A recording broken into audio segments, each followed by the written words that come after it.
Hello good morning बच्चा लोग। चालू करते हैं बेटा वापस से आप लोग का एमसीक्यू। ओके, हमने क्वेश्चन 191 तक कंप्लीट कर लिया बेटा। अब आगे के कुछ और क्वेश्चन बच्चों से कंप्लीट करते हैं बेटा। आप लोग को मैं श्योरिटी दे रहा हूं बेटा कि आप इसको अच्छे से कर लीजिए बेटा। 30 नंबर के एमसीक्यू आपके आराम से बनेंगे पेपर में। समझ आए कि नहीं आए? ओके चलो आगे बढ़ते हैं। The business is treated as distinct and separate from its owners on the basis of, मतलब एक बिजनेस बेटा एक अलग होता है और सेपरेट होता है ओनर से। कौन से कॉन्सेप्ट होता है? गोइंग कंसर्न नहीं। गोइंग कंसर्न तो ये बोलता है कि एक बिजनेस जो है आगे लंबे समय तक चलेगा। कन्वर्टिज्म नहीं, जो बेटा वो एक्चुअल पॉसिबल लॉस को गेन करता है, मतलब फ्यूचर के लॉस को देखता है। मैचिंग कॉन्सेप्ट रेवेन्यू और एक्सपेंस दोनों को मैच करता है। करेक्ट आंसर होगा बेटा आप लोग का डी, बिजनेस एंटिटी कॉन्सेप्ट, या तो इसको एंटिटी कॉन्सेप्ट भी बोला जाता है। क्लियर है कि नहीं? एंटिटी कॉन्सेप्ट वो होता है बेटा जो बिजनेस को और उसके ओनर को सेपरेट करता है। इसी कारण कोई भी पैसा अगर बिजनेस निकालता है, बिजनेस का ओनर निकालता है बिजनेस से, उसको ड्रॉइंग बोला जाता है। समझ आया कि नहीं आया? ओके, फिर due to retrospective effect on revision of salary of employees the arrears of salary relating to past year payable in current year is. अब देखो क्या होता है ना, अब रेट्रोस्पेक्टिव इफेक्ट मतलब पहले पुराने सालों में सैलरी चल रहा था कुछ और, पुराने सालों से ही हमने बदल दिया। अब बेटा जो एरियर इस साल पे करना पड़ेगा वो क्या होता है? क्या वो प्रायर पीरियड आइटम है? देखो प्रायर पीरियड आइटम नहीं है क्योंकि वो पिछले साल अकर नहीं हुआ था एक्चुअल में। ठीक है, एक्स्ट्रा ऑर्डिनरी नहीं है भाई, कंटिजेंट हो नहीं सकता। ये होगा आप लोग का ordinary item requiring separate disclosure. देखो ये ऑर्डिनरी आइटम है, इसको सेपरेट डिस्क्लोज करना पड़ेगा। समझ आया कि नहीं आया? ठीक, फिर आगे बढ़ते हैं। Discount given in the sales invoice itself, मतलब सेल्स इनवॉइस में खुद डिस्काउंट दिया जाता है। अब एक बात बताओ, कैश डिस्काउंट, देखो कैश डिस्काउंट जो है ना बेटा वो सेल्स इनवॉइस में नहीं दिया जाता, कैश पेमेंट के टाइम दिया जाता है। Trade discount is the correct answer. जो आप लोग का ट्रेड डिस्काउंट होता है खुद इनवॉइस में माइनस कर दिया जाता है। और बेटा ट्रेड डिस्काउंट आपके बुक्स अकाउंट में रिकॉर्ड नहीं होते। रिबेट नाम कुछ चीज होता नहीं है। रिबेट तो बेटा आप लोग का बिल डिस्काउंट करने के टाइम में बिल ऑफ एक्सचेंज में यूज होता है, और अलाउंस ऐसा कुछ नहीं होता। फिर canteen expense are apportion amount department in the proportion of. अब देखो कैंटीन, कैंटीन किन के लिए होता है? एम्प्लॉय के लिए, खाने के लिए। Floor space, departmental direct wages, departmental sales या departmental number of wages. Correct answer होगा बेटा D, departmental number of employees. Department में जितने नंबर ऑफ एम्प्लॉयज बेटा उस हिसाब से ये प्रोपोर्शनेट होगा। ओके, फिर आगे बढ़ते हैं। Both cash and credit transaction are recorded on the basis. अब बताओ बोथ कैश, कैश और क्रेडिट दोनों किसमें रिकॉर्ड? Accounting period. देखो अकाउंटिंग पीरियड तो भाई तुम्हारा सालाना क्वार्टरली ये सब वाला हिसाब है। गोइंग कंसर्न मैंने बता दिया, बिजनेस एंटिटी एक दूसरे का अलग करता है। अक्रूवल कॉन्सेप्ट, अक्रूवल क्या बोलता है? क्रेडिट ट्रांजेक्शन भी आपको रिकॉर्ड करने पड़ेंगे। अगर ऐसा नहीं होगा ना बेटा, तुम्हारा प्रीपेड रेंट, प्रीपेड एक्सपेंसेस या क्रेडिट से सब चीज कॉन्सेप्ट नहीं आएगा आप लोग का। क्लियर है? ओके, फिर which of the following book is both a journal and a ledger. इनमें से कौन सा बेटा जनरल और लेजर दोनों का काम करता है? Cash book, sales day book, bill receivable book और जनरल प्रॉपर। अब एक चीज ध्यान समझना, जनरल प्रॉपर तो चलो साइड रख देते हैं, सेल्स डे बुक तो सिर्फ क्रेडिट करता है, बिल रिसीवेबल सिर्फ बिल का बात करता है। बेटा यहाँ पास करेक्ट आंसर तुम्हारा कैश बुक होगा। अब एक्चुअली में ना आप बोलोगे कि जनरल और लेजर को कैसे दोनों दोनों का फॉलो करता है। एक्चुअली जो कैश बुक है ना बेटा, जनरल और लेजर दोनों के ट्रांजेक्शन को रिकॉर्ड करता है। अब यहाँ पास कोई इसका बेस्ट अल्टरनेटिव नहीं है, तो बेटा यहाँ पास करेक्ट आंसर आप लोगों का कैश बुक होगा। ओके, फिर interest receive in advance account is, देखो इंटरेस्ट रिसीव इन एडवांस, अब कौन सा अकाउंट है? नॉमिनल है, आर्टिफिशियल है, रियल है, रिप्रेजेंटेटिव पर्सन। ध्यान समझना, कोई भी नॉमिनल अकाउंट के आगे पीछे कुछ वर्ड लगता है बेटा वो रिप्रेजेंटेटिव पर्सनल अकाउंट बन जाता है। समझ आया कि नहीं आया? तो बेटा नॉमिनल अकाउंट नहीं, रियल अकाउंट भी नहीं, आर्टिफिशियल भी नहीं है बेटा, रिप्रेजेंटेटिव पर्सनल अकाउंट है, क्योंकि इंटरेस्ट है और इंटरेस्ट रिसीव्ड इन एडवांस है। ये आप लोग का क्या, एक बात बताओ, क्या है तुम लोग का प्रॉफिट एंड लॉस में शो होगा? नहीं, ये बेटा कहां शो होगा? आप लोग का बैलेंस शीट में अलग से शो होगा, तो रिप्रेजेंटेटिव पर्सनल अकाउंट कहलाएगा। ओके, फिर Shiva draws a bill on Sanat on 25 October 2018 for 90 days. देखो 25 अक्टूबर 2018 को 90 दिन के लिए इसने ड्रॉ किया। The maturity date of the bill will be, अब इसमें मैच्योरिटी डेट क्या आने वाली है? अब देखो मैच्योरिटी डेट एक्चुअल में कंप्यूट कैसे होता है, जरा देखते जाओ। 90 डेज के लिए इसने किया, 25 अक्टूबर को 90 डेज के लिए किया। चलो काउंट करना चालू करते हैं। अब अक्टूबर में खुद आप लोग का 6 दिन हो गया, अक्टूबर हो गया, फिर नवंबर आपका 30 दिन, फिर जनवरी आपका 31 दिन। चलो काउंट करो, टोटल करो कितना दिन आता है। देखो 30 प्लस 31 प्लस 6, ये आप लोग का होता है बेटा टोटल 67 डेज तक आप पहुंच चुके हो। और आप लोग का एक्सपायरी कब है? 90 डेज में। तो अब मैं 90 माइनस अगर 67 डेज करूं तो तुम्हारा आता है बेटा इस केस में 23rd आप लोग का जैन आता है। लेकिन ध्यान समझना बेटा एज पर द रूल, ठीक है, जो नेगोशिएबल इंस्ट्रूमेंट में ये बोलते हैं 3 दिन का ग्रेस आपको देना पड़ेगा। 3 दिन का ग्रेस कैसे होगा? 24, 25, 26 तारीख को आपका एक्चुअल में मैच्योरिटी होनी चाहिए, लेकिन बेटा 26 जनवरी नेशनल हॉलिडे, और नेशनल हॉलिडे के केस में आप लोग एक दिन पहला लेंगे। समझ आए कि नहीं? तो करेक्ट आंसर आप लोग का होगा 25 जनवरी। क्लियर है? ओके, तो करेक्ट आंसर होगा तो 25 जनवरी 2019। क्लियर है बच्चा लोग? ओके, फिर आगे बढ़ते हैं। Piru and Shimbu enter in a business for buy or sale of food grain for period of 1 year and sharing the profit ratio 3:2. This agreement is, मतलब दो पर्सन है पीरू और शिम्बू, बिजनेस कर रहे हैं बेटा बाय और सेल फूड ग्रेन का, लेकिन सिर्फ और सिर्फ 1 साल के, मतलब गोइंग कंसर्न नहीं है। गोइंग कंसर्न नहीं है बेटा तो ये तो पार्टनरशिप तो नहीं हो सकता, रेशियो भले दिया हो, पार्टनरशिप नहीं है। कंसाइनमेंट बेटा कोई रेशियो ऐसा फिक्स नहीं होता, ठीक है, लीज तो हो नहीं सकता, ये बेटा आप लोग का जॉइंट वेंचर कहलाएगा। समझ आए कि नहीं आए? फिर आगे बढ़ते हैं। At the end of year 2017-18 prepaid insurance premium 7,500 appear in the trial balance, it will be shown in. अब देखो 2017-18 प्रीपेड इंश्योरेंस प्रीमियम पहले से आप पे कर दे 7,500, ट्रायल बैलेंस में दिख रहा है, कहां शो होगा? प्रॉफिट एंड लॉस में जाएगा। देखो बेटा जो आइटम ट्रायल बैलेंस में आपका है सिर्फ वो सिंगल इफेक्ट जाएगा, ऑलरेडी डबल एंट्री उसका हो चुका है, एक एंट्री हो चुका है, अब दूसरा आपको इफेक्ट में डालना है। समझ आए कि नहीं आए? जो एडिशनल इंफॉर्मेशन आता है उसका डबल एंट्री डालते हो। अब जनरली प्रीपेड इंश्योरेंस प्रीमियम एक प्रॉफिट एंड लॉस में आता है बैलेंस शीट में, लेकिन अगर सिर्फ ट्रायल बैलेंस में तो बेटा सिर्फ और सिर्फ आप लोग को बैलेंस शीट में दिखेगा, दो इफेक्ट नहीं जाने वाला। क्लियर है कि नहीं? ओके, फिर कंटिजेंट लाइबिलिटी विल अपीयर। सीधी सी बात है, कंटिजेंट लाइबिलिटी में पहले बोल दो ना लाइबिलिटी में आएगा ना तो एसेट में आएगा बेटा, note in the balance sheet में आता है आप लोग का। ठीक है, डेटर लेजर एडजस्टमेंट ये आप लोग का ओल्ड सिलेबस है, सेल्फ लेजर बैलेंसिंग जो अब आप लोग के टॉपिक में नहीं है। फिर आप लोग का आता है generally sacrifice ratio is concern with the situation of admission of new partner. Admission of new partner में आप लोग का आता है। क्लियर है बच्चा लोग? फिर अब यहां थोड़ा ध्यान देना, KCS purchase a machine from JPS on hire purchase system, hire purchase system purchase किया, whose cash price was 8,64,000, 2,16,000 being paid on delivery, delivery में पे कर दिया गया। बैलेंस इन 3 एनुअल इंस्टॉलमेंट और 2,88,000 each. The amount of interest included in first instalment will be. अब देखो यहां पास ना थोड़ा सा तुमको क्वेश्चन को पहले डिटेल में समझना पड़ेगा, बोलना क्या चाहता है। अब जो मैंने एसेट को हायर परचेस में खरीदा उसका कैश प्राइस है बेटा 8,64,000। समझ आया कि ना? 8,64,000 इसका कैश प्राइस है, लेकिन हुआ ये कि मैंने इसके लिए डाउन पेमेंट कर दिया बेटा 2,16,000। अब एक्चुअल में मैंने कितने का यहां पास ईएमआई में लिया, समझते जाओ। इंस्टॉलमेंट में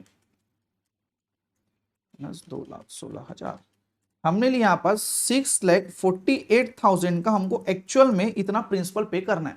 लेकिन हुआ ये कि मैं 3 एनुअल इंस्टॉलमेंट देता हूं, ईच होगा बेटा मेरा 2,88,000 का।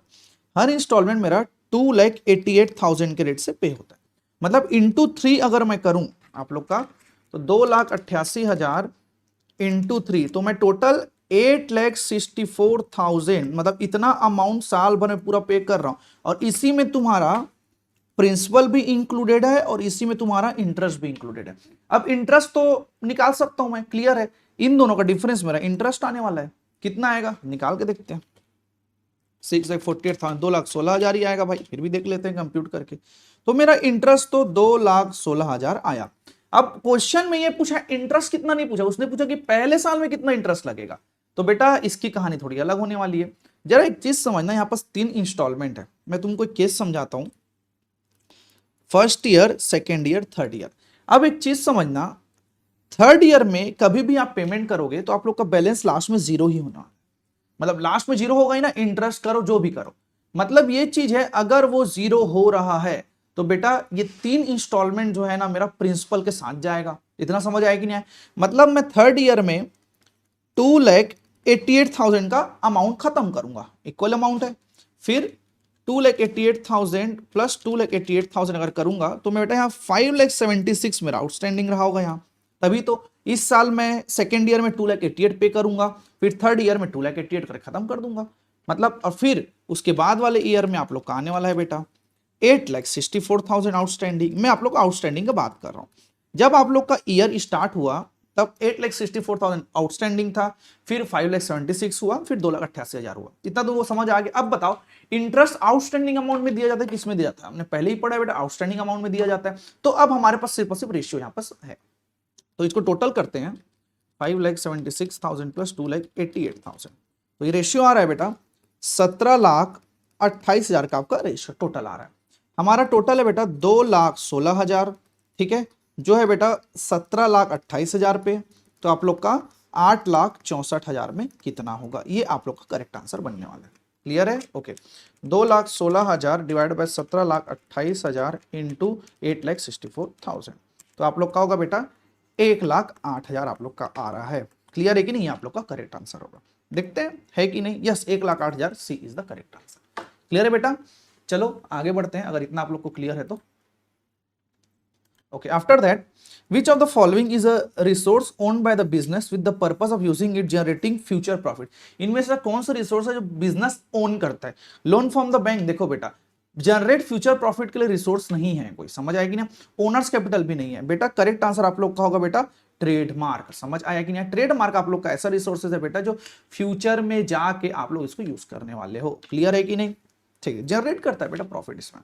ठीक, चंदू एंड कंपनी अकाउंट। सब देखो, चंदू एंड कंपनी बेटा आप लोग का कौन सा अकाउंट है? Real account. रियल अकाउंट तो नहीं होता, एसेट्स एंड लायबिलिटी नहीं है भाई। नॉमिनल अकाउंट नहीं हो सकता क्योंकि प्रॉफिट एंड लॉस में जाता है। रिप्रेजेंटेटिव पर्सनल नहीं, आर्टिफिशियल पर्सनल अकाउंट है। क्यों?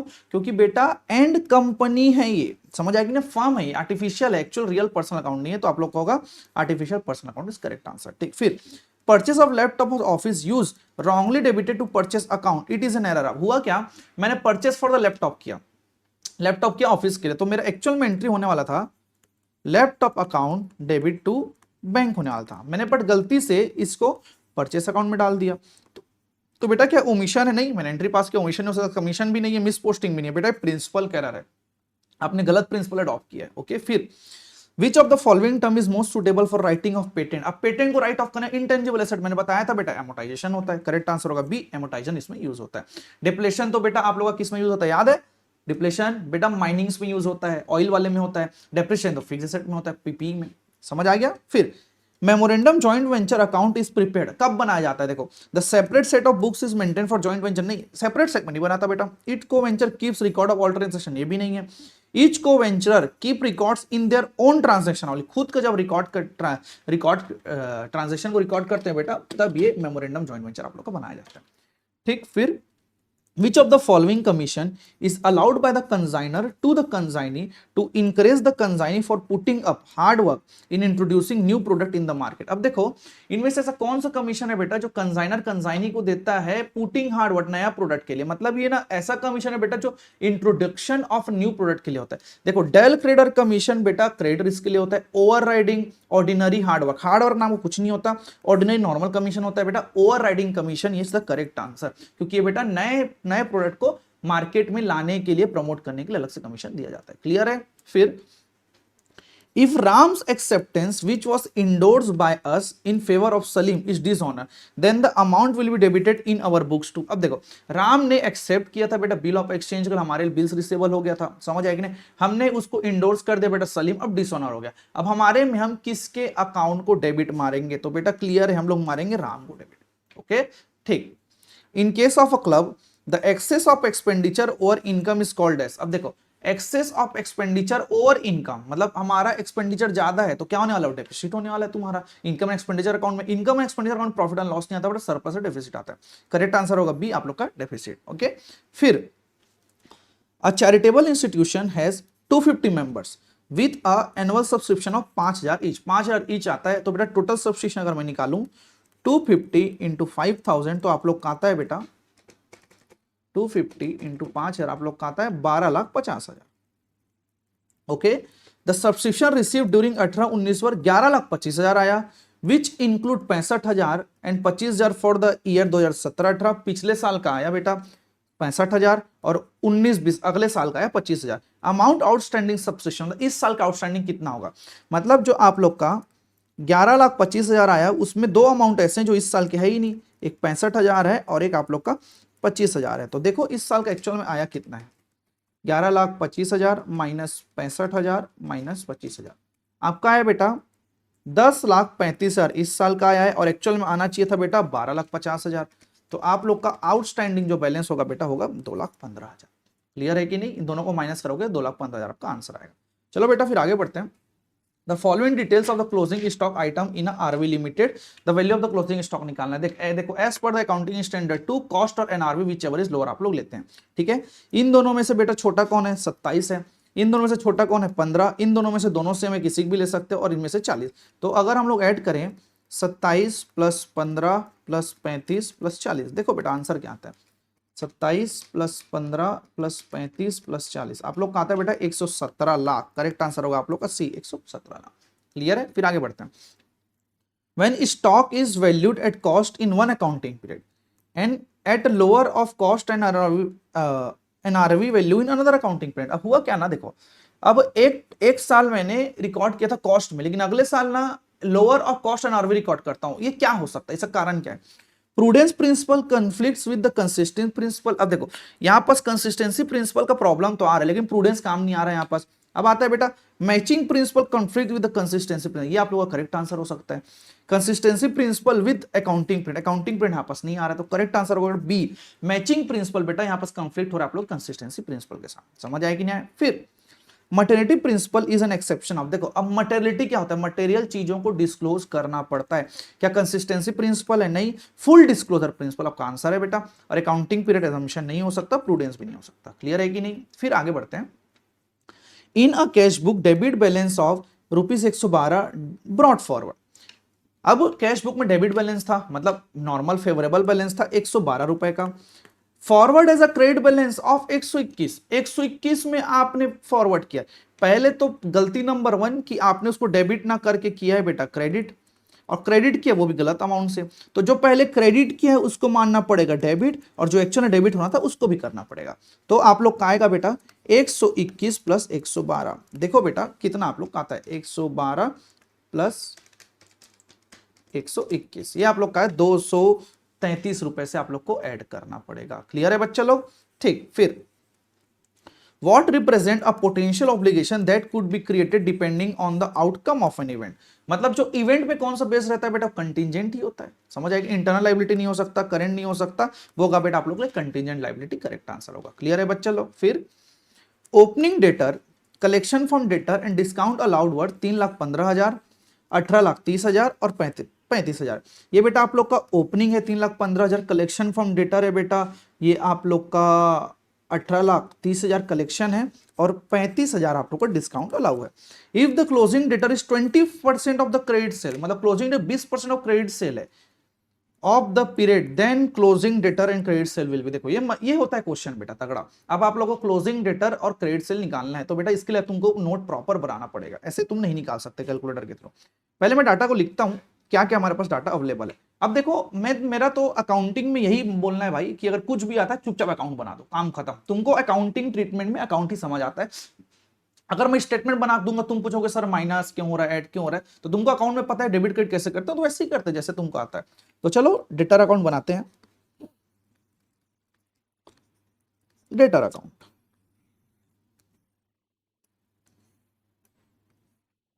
यहां आप लोग का आता है बेटा to balance brought down.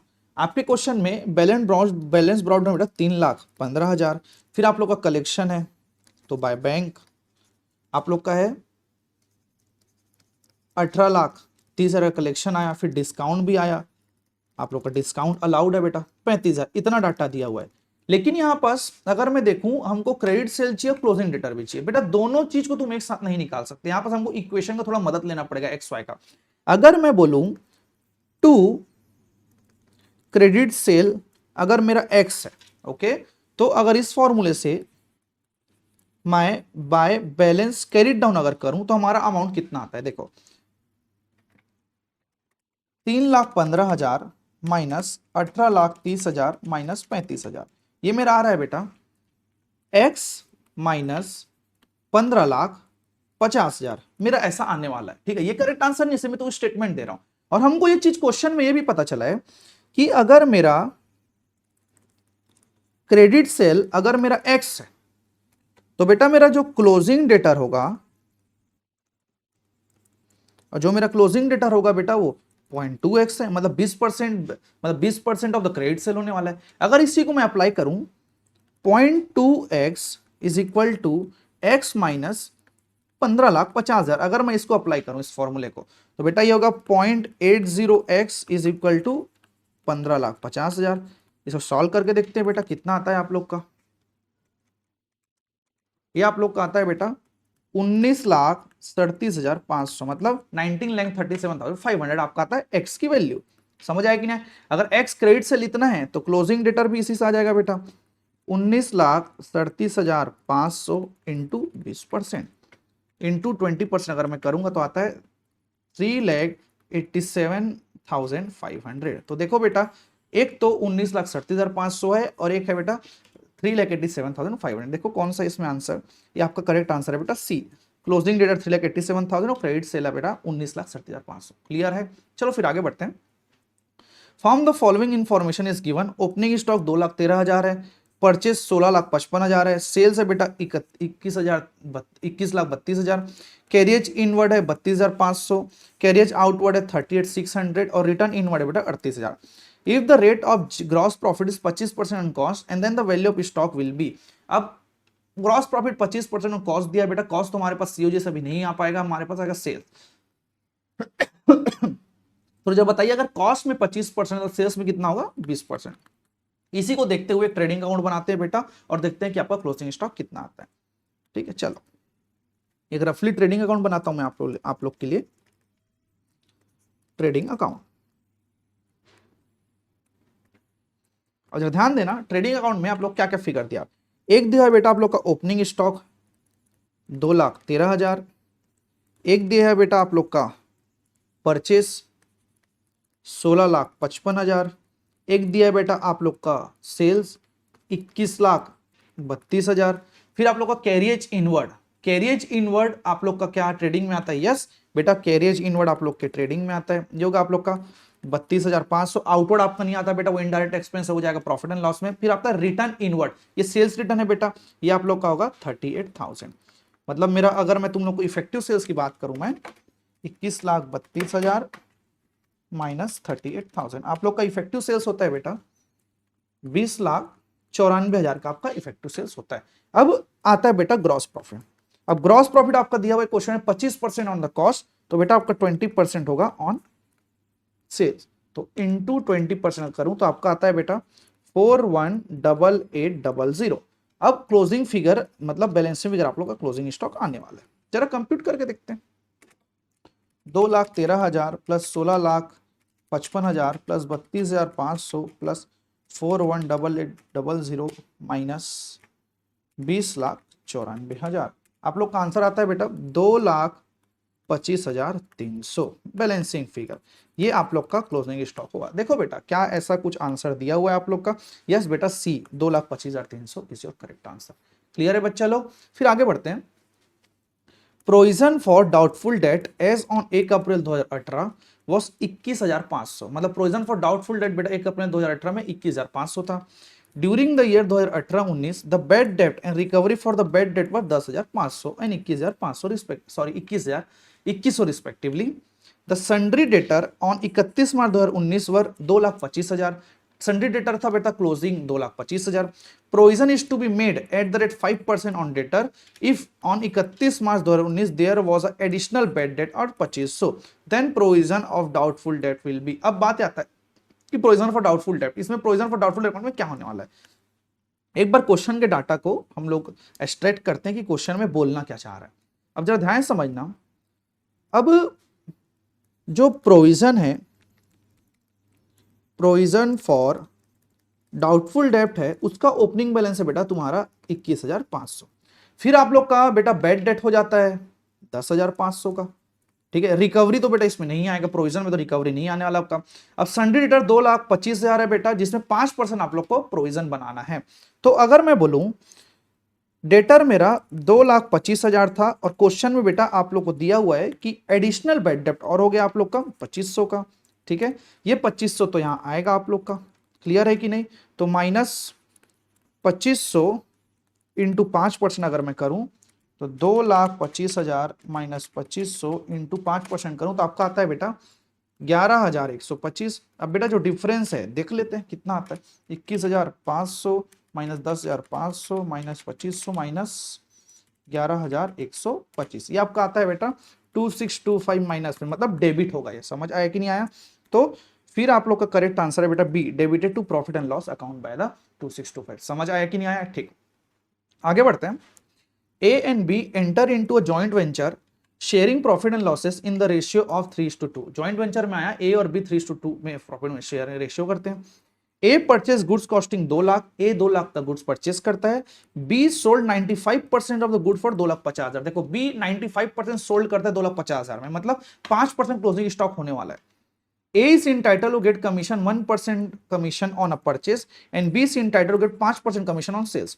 A drew a bill on a B, मतलब A ने B के ऊपर बिल ड्रॉ किया for an amount equivalent to 80% of the original cost. अब 80% ऑफ द ओरिजिनल कॉस्ट कितना होगा? 2 लाख का 80%। समझ आए कि नहीं? उतने का यहां पास बिल ड्रॉ हुआ है। फिर ए गॉट इट डिस्काउंटेड एट 1,50,000। ए ने बेटा उसको 1,50,000 में डिस्काउंट कर दिया। देखो 2 लाख का 80% होता है बेटा तुम्हारा 1,60,000, उसने इसको डिस्काउंट कर दिया 1,50,000 में, तो 10,000 खर्चा बेटा तुम्हारा डिस्काउंटिंग चार्जेस भी आएगा। What is the A share profit? अब ए का शेयर का प्रॉफिट क्या होगा? एक रफली वर्किंग नोट बनाता हूं, ज्वाइंट वेंचर अकाउंट, थोड़ा ध्यान समझिएगा किसको क्या क्या मिलेगा। देखो आप चाहो तो बेटा अगर आपको इतना ही ज्यादा अगर टाइम का अगर इशू लगता है तो आपका है कैलकुलेटर में कर सकते हो, कोई दिक्कत नहीं, लेकिन मैं चाहूंगा तुम बेटा एक रफली नोट बना लो, 1 मिनट लगेगा, इससे तुम्हारा मिस कैलकुलेशन बचेगा। बेटा 2 नंबर का सवाल है, 38 में रुक गए तो लेने के देने पड़ जाएंगे, 40 तो आना ही चाहिए भैया। ओके चलो, अब इसमें हमको ये पता चलता है कि ए ने परचेस किया है 2 लाख का एसेट, फिर बी ने सोल्ड किया 2,50,000 में 95 को, तो बेटा अब 5% बच गया, 2 लाख इंटू 5% अगर करूं तो 10,000 मेरा क्लोजिंग स्टॉक आता है। समझ आएगी ना? इस बी ने सोल्ड किया, ये ए ने खरीदा, अब 10,000 का मेरा क्लोजिंग स्टॉक आता है। क्लियर है कि नहीं? फिर ए को बेटा कमीशन मिलता है 1% ऑन परचेस, मतलब 2 लाख इंटू 1%, इसको हम 2,000 कमीशन देंगे। ओके, फिर हम बी को देंगे बेटा कितना है? 5% ऑन सेल्स दिया हुआ है, तो 2,50,000 इंटू 5% करूं तो 12,500 दिया है। अब डिस्काउंटिंग चार्जेस, उसने बिल ड्रॉ किया 1,60,000 का, बैंक में 1,50,000 में डिस्काउंट हो गया, तो बेटा 10,000 रुपए डिस्काउंटिंग चार्जेस हो गया। जरा देखो नेट प्रॉफिट कितना आता है आप लोग का?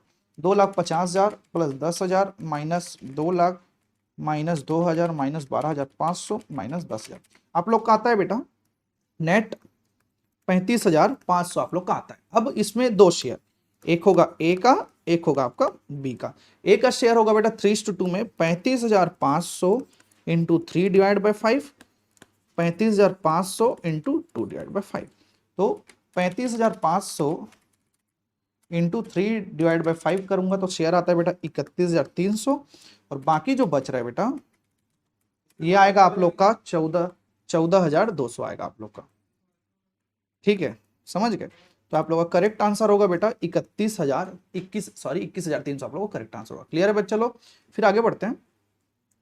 Subscription of 6,25,000 had been shown in the income and expenditure account prepared for the year ended 31 March 2019 and additional information is given below।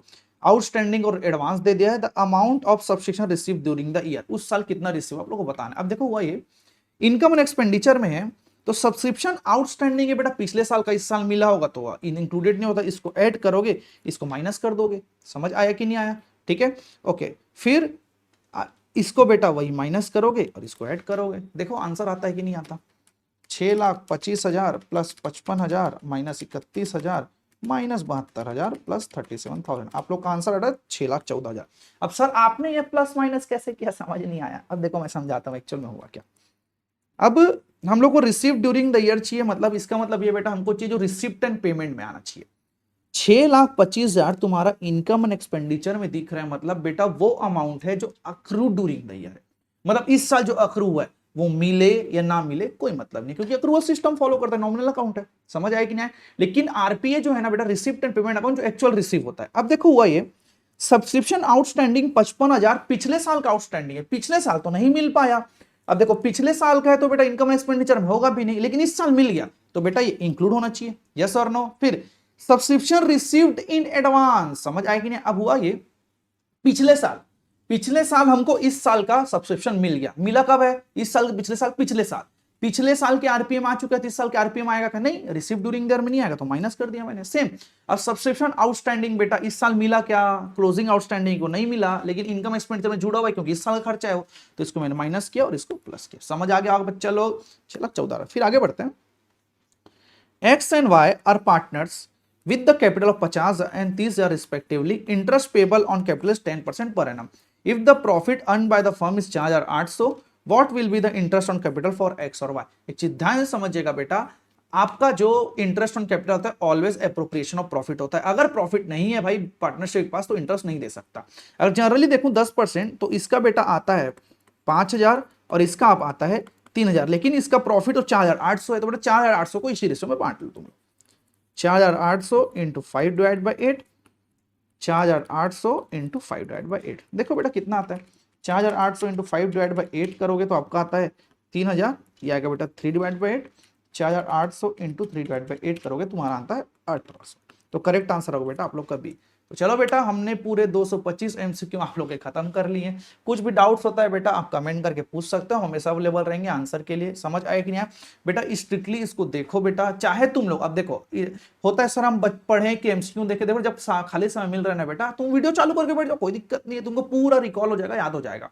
समझ आए कि नहीं आया? चलो बेटा बाकी और लेक्चर्स के आप लोग इंतजार करिए, बाकी सब्जेक्ट्स के आप लोग के लेक्चर भी अभी अपलोड होंगे। ओके।